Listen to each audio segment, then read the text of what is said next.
Pernah nggak sih kalian mencintai seseorang dalam diam tanpa benar-benar bisa memiliki? Layaknya sehelai daun yang jatuh terbawa angin, tapi tak pernah membencinya. Novel Daun yang Jatuh Tak Pernah Membenci Angin bukan hanya sekedar cerita cinta loh, namun lebih dalam lagi tentang kehilangan, pengorbanan, dan keikhlasan yang seringkali terasa menyakitkan. Di video ini, kita akan membahas kisah sederhana namun mampu meninggalkan luka yang dalam di hati pembacanya. Penasaran kan? Ikuti terus ya! Halo semua, Assalamualaikum warahmatullahi wabarakatuh. Perkenalkan, saya Emily Ainur Rahmah dari SMP Negeri 2 Pengadegan. Kali ini saya akan meresensi novel berjudul Daun yang Jatuh Tak Pernah Membenci Angin. Novel ini merupakan karya Karya yang diterbitkan oleh PT Gramedia Pustaka Utama pada tahun 2010. Memiliki jumlah halaman 256 halaman. Novel ini mampu mengajak kita menyelami perjalanan hidup akan rasa syukur, ketabahan, keikhlasan dalam menerima takdir, dan arti mencintai tanpa harus memiliki. Layaknya daun yang jatuh, tapi ia tak pernah membenci angin. Ikhlas. Mungkin satu kata itu mampu menjelaskan kehidupan Tania. Bagaimana tidak, sejak kecil Tania sudah akrab dengan kehilangan. Kehilangan sang ayah, juga ibunya, dan melewati kerasnya hidup jalanan. Singkat cerita, kesulitan yang dialami Tania perlahan hanyut saat seseorang yang ia sebut sebagai malaikat itu datang, yaitu Danar, mengajaknya menuju kehidupan yang lebih layak. Danar memberi arti baru tentang harapan dan perasaan yang diam-diam tumbuh begitu dalam.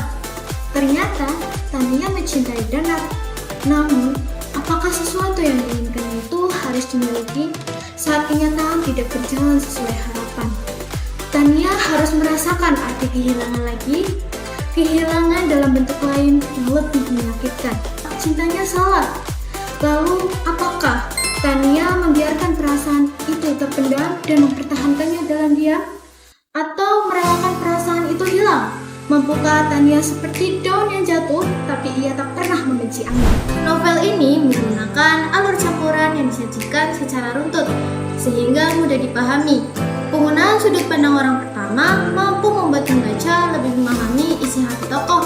Karakter tokoh utama digambarkan secara dinamis, dan tokoh mengalami perubahan sikap seiring dengan perjalanan hidupnya. Ia bukan hanya tampil sebagai tokoh yang rapuh, tetapi ia juga kuat dalam menjalani kehidupan.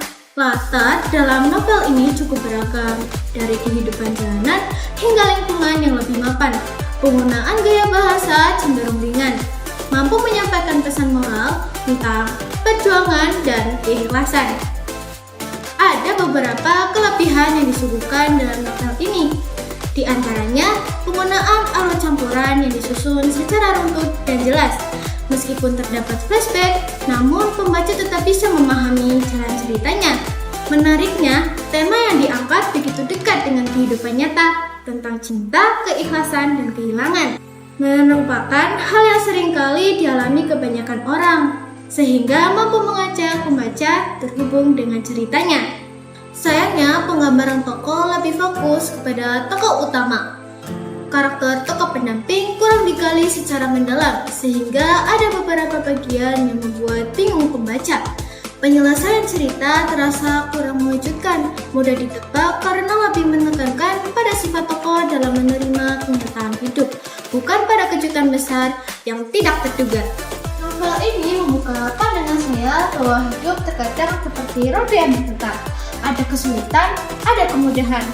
Lewatannya, saya belajar menjadi pribadi yang lebih kuat, ikhlas, dan tegar. Saya sadar bahwa terkadang hidup tidak berjalan sesuai keinginan, tetapi kita harus tetap mampu untuk belajar menerima dan tetap melanjutkan hidup. Novel ini sangat layak dibaca bagi semua kalangan remaja hingga dewasa, karena mengangkat tema perjalanan hidup dan dibalut dengan gaya bahasa yang ringan. Sebelum saya mengakhiri video ini, ada kata-kata inspiratif yang saya dapatkan setelah membaca novel ini. Seperti daun yang jatuh, terkadang kita hanya perlu percaya bahwa setiap kehilangan punya arah pulangnya sendiri. Saya, Emily Ainur Rahmah, terima kasih dan sampai jumpa.